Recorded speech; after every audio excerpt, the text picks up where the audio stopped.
My name is Matthijs. I'm the creative director at Twirlbound. I sort of direct our games and do the business side of things. And Twirlbound is a small indie studio from Breda in the Netherlands. And I'm here to do sort of an ultimate bird's eye view of our way too ambitious project, overly ambitious open world game, Bind, that we released last year. So why is it overly ambitious? Well, I'm going to tell you all about that because we had so many different facets in the game. But it's important that we go through this pretty fast because there's so much that happened. But before I do, I want to share a trailer with you because that sort of gives us the same talking base, if that makes sense.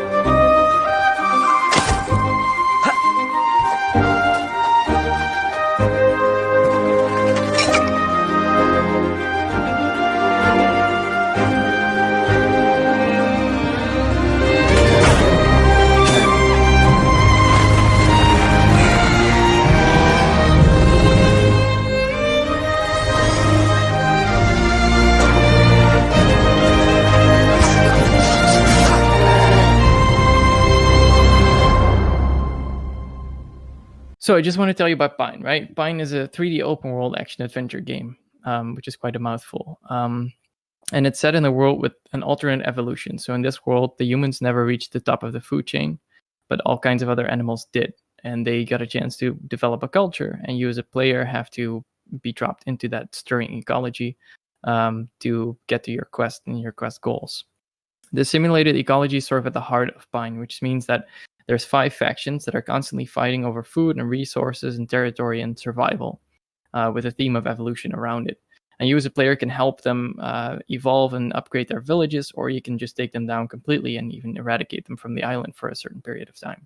So it's this very stirring ecology that the player has tools for to influence that ecology. It's about 15 hours long, and it's a story-driven game, right? So you get taken through it with the thread of a main quest that follows the story, and you play as you, the character that you just saw in the previous slide. The total project cost around $700K in dollars to make, which is a ballpark figure because the first months and the first period that we didn't really make any money, and we just went for it for the sake of the project, trying to make something out of it. And that money was recouped in under 2 months. So we paid the publisher back, and we started making profit after 2 months. So that was really great for us. It released on PC in October 2019, and a month later on Nintendo Switch, which was a whole different adventure, but I'll get into that. So it's a 3D open world action adventure game based on a simulation. That's quite a lot to do, but it was also sort of our debut game. We did some small projects before this, but this was going to be our first big project, so that was quite ambitious. But we were also a team of, well, the whole project we've been between 5 and 10 people, which is not a lot, especially for that genre and for that vibe. This was really ambitious. So how did we get to all of that? Well, typically we can dissect it into 5 sort of phases for the project, right? It started with an idea like everything else does. Then we did a lot of demos and experimenting. Then we went on to crowdfunding, then on to a publisher, and then on to release. And it were these stepping stones that really took us through the whole project. And all of them have completely different way of approaching things, and they basically have all the facets of making a game.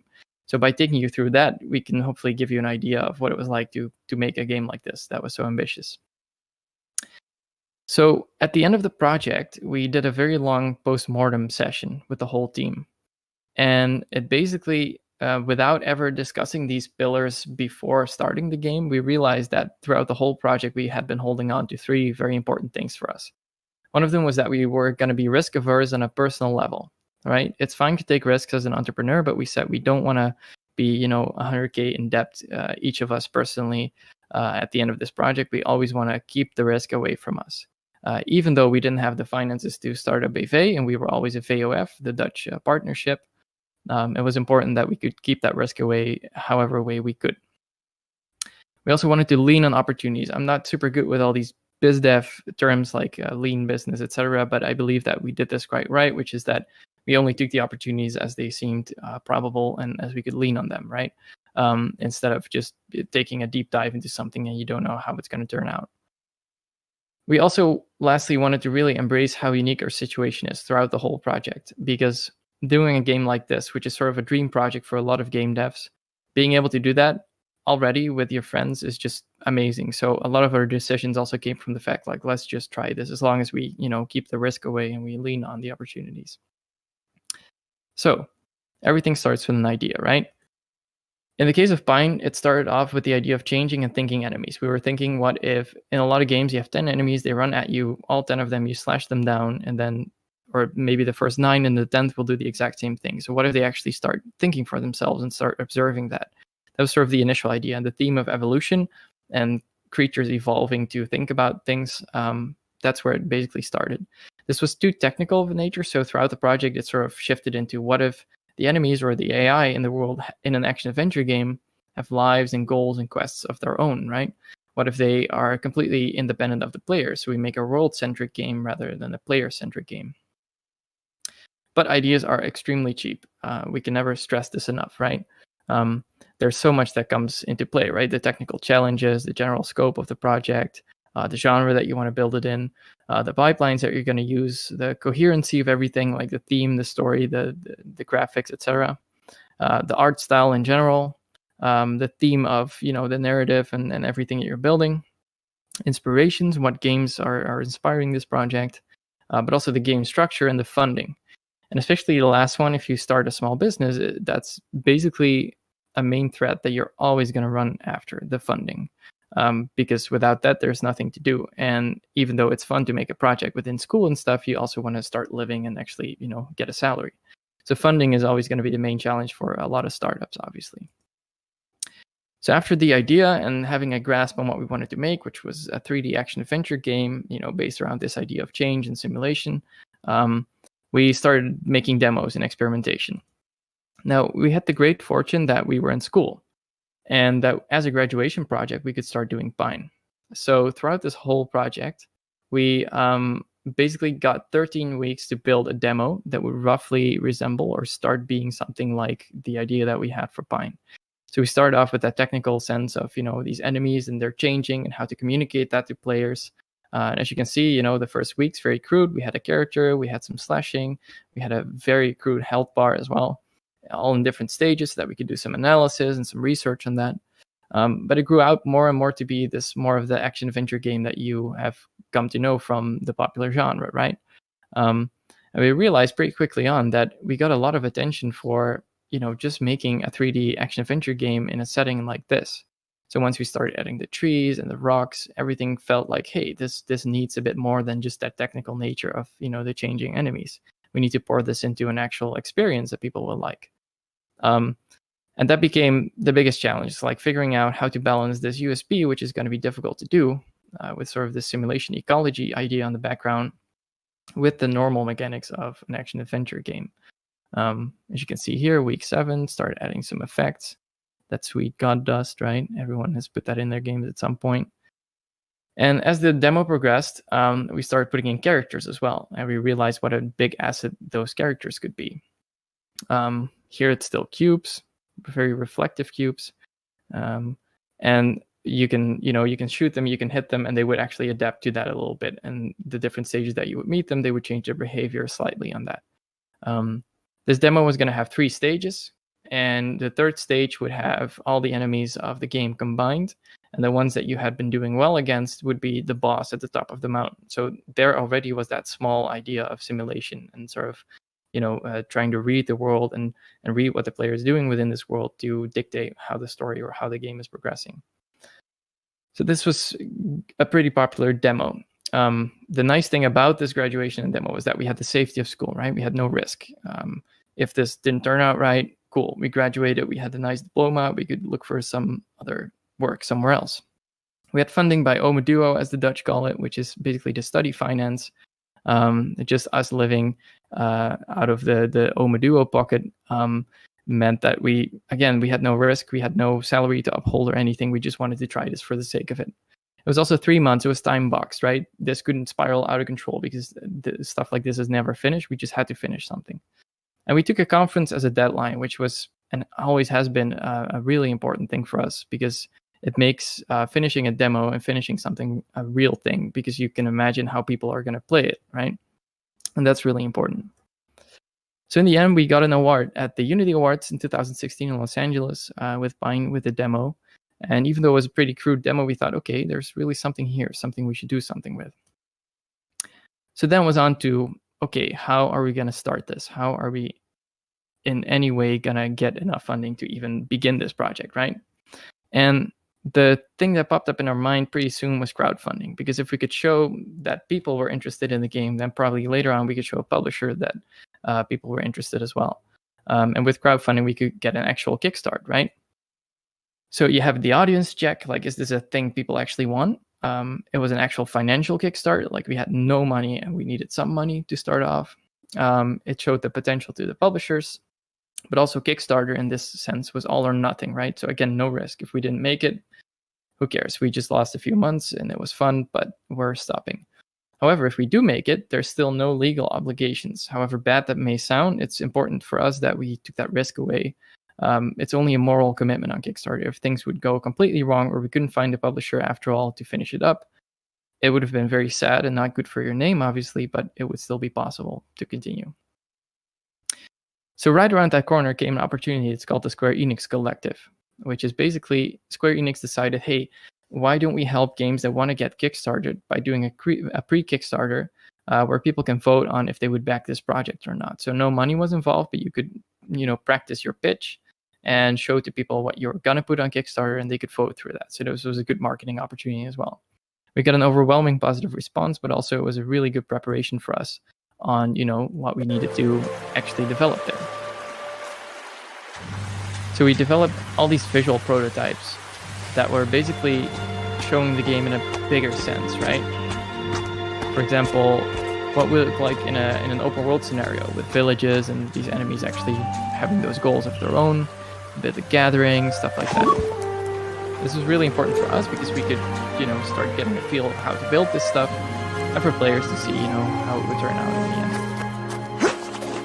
Now, this was obviously very confined. You could do some stuff, you could fight, etc., but it was still not from the scale that we needed it to be, obviously. So then we went to Kickstarter.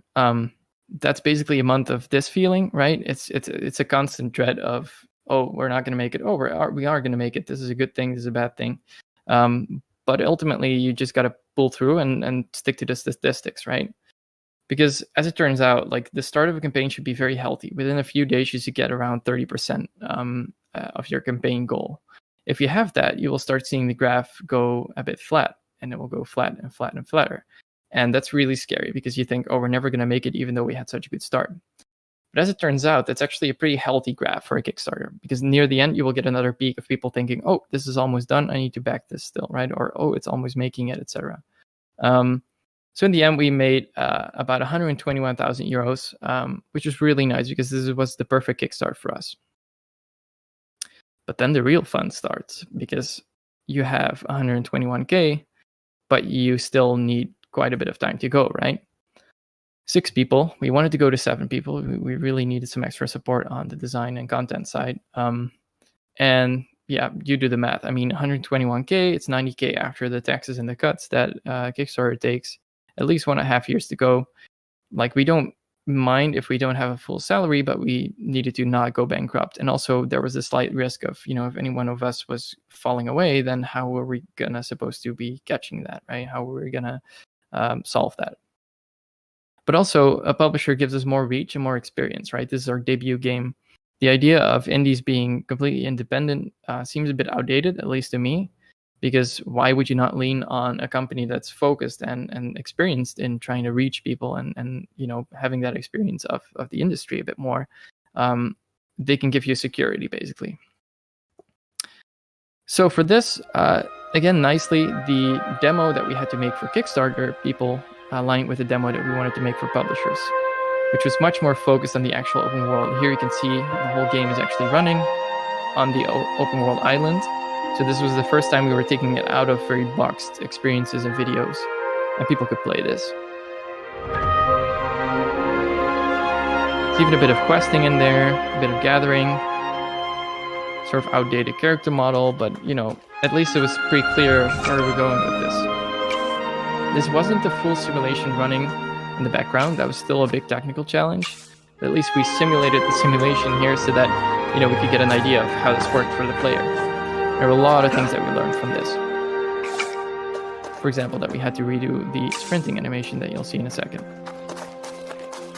But anyway, this was a really good way and milestone for us to show to people, because this eventually got us a publisher, together with a big game design document actually that shared how are we going to expand this thing to the whole world, to this whole dynamic living world with the same systems. One thing we also did to find a publisher is make a big table of all the options and all the people that we've been talking to, and sort of make a table of what their stance is on certain things, right? Do they do traditional marketing, or do they do digital marketing only? What's their budget range in general? What's their revenue model? Do they do localization, QA? Do they outsource that, etc.?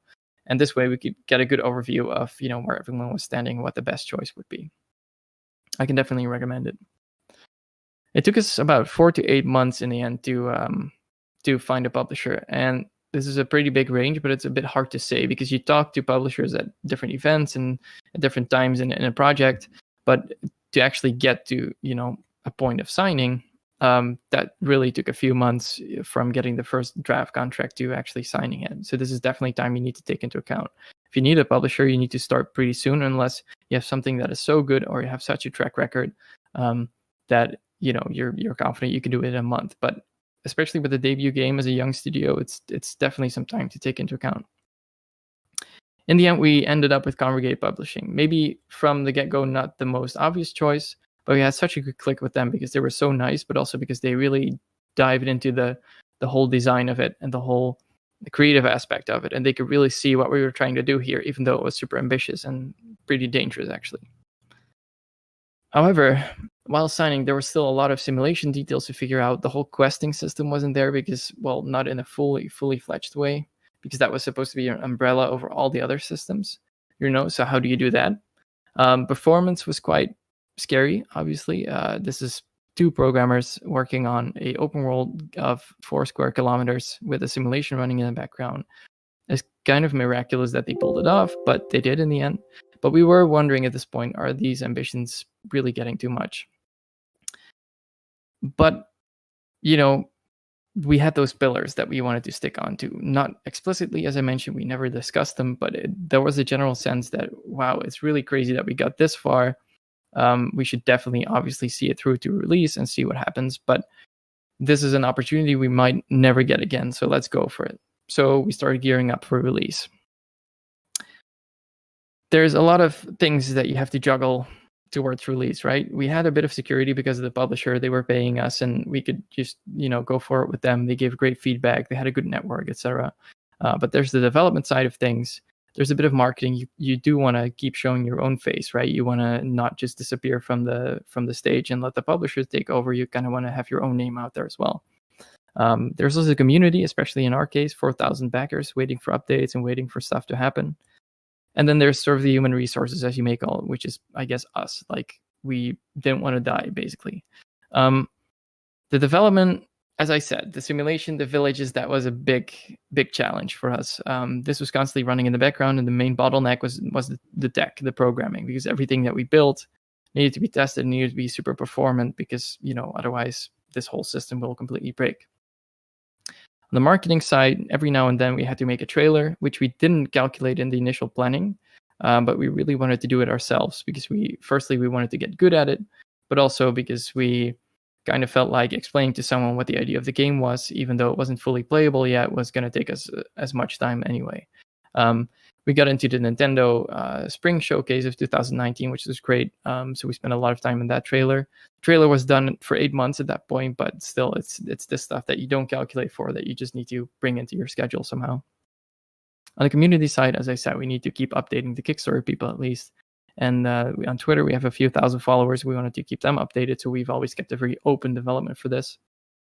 And then on the human resources side, as I said, we just we needed to make sure that we weren't going to burn out, because this is 7 people with a dream project. It's very easy to just keep working on it.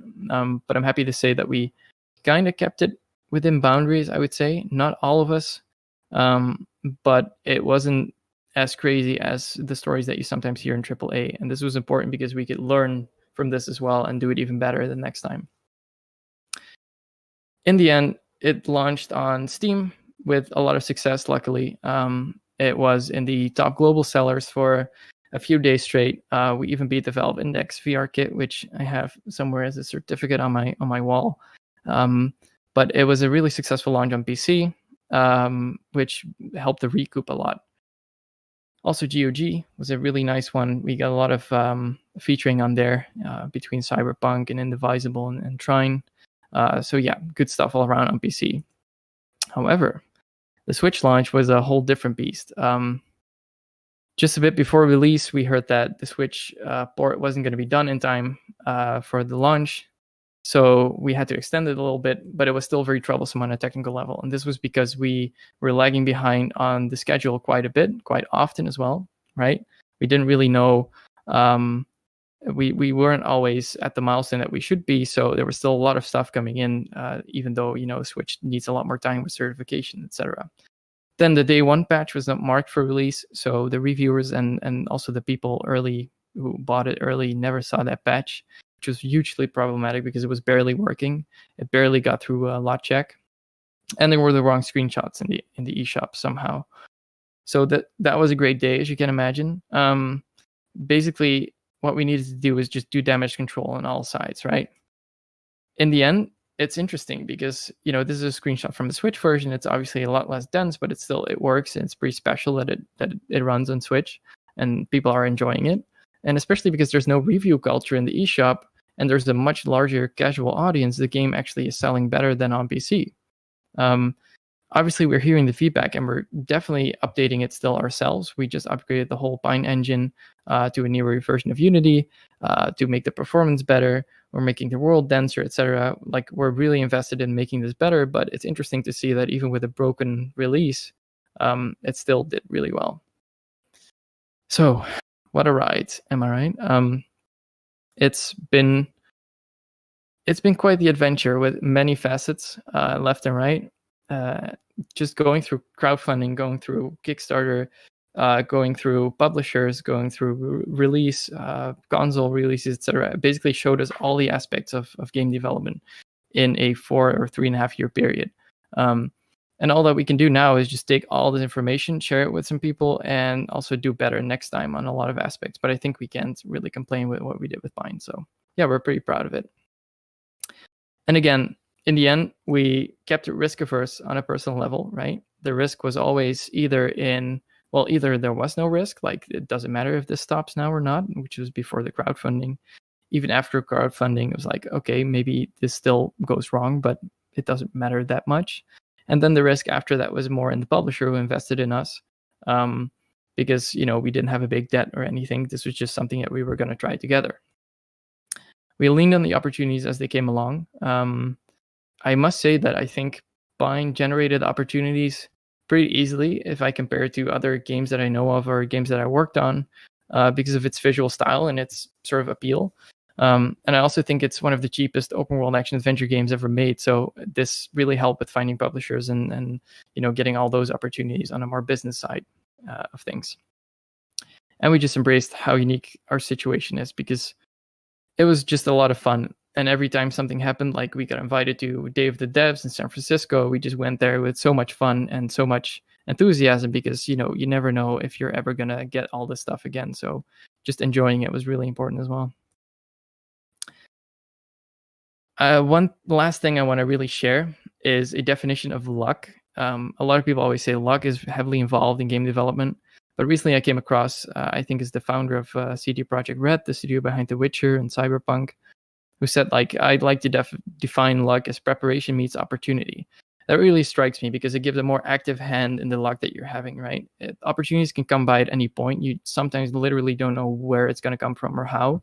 As long as you're prepared, you have something to show, you have something that you're excited about, you can just hit those opportunities with something real, right? Something tangible.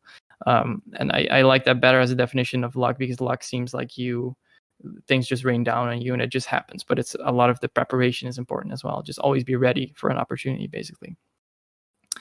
So eventually we went from this to this, and that's always nice to see. And yeah, we're glad to be able to share this story with people, and I hope you enjoy that. Thank you. Matthijs, can you hear me? Yeah, I can hear you. Okay, first of all, I'd like to say thank you for your time, and thanks Omeduo for helping us get Pine. Thanks, meneer Rutte. Yeah. A couple of coming in from the audience. Mm-hmm. Dog. Did that kind of get thrown out of the wind after finding a publisher? Sorry, or which part? The game design. The game design doc. Yeah, actually, it was literally like that, because the whole game design doc was supposed to show the entire vision and show that we weren't bullshitting, if I may. Like it showed that this wasn't just a wacky idea or too ambitious of an idea. We actually had every single detail in there. It was like 160 pages. And it was the only way we had to communicate the full vision of it, because the demo was only showing parts of it or simulated parts of it. So after we had a publisher, we found that it was too much effort to keep updating the game design doc. We did it a few times, but we mainly moved to like separate documents to write more details on, for example, the combat systems. That became another whole document as we had to work on that. So yeah, we kind of dropped it. Different question. Did you have an audience before going into the Kickstarter? Right. Well, we set a goal for ourselves. I think we had around like 600 followers. That mainly came from just organically, interacting with people on Twitter. We had like 500 likes, I think, on Facebook.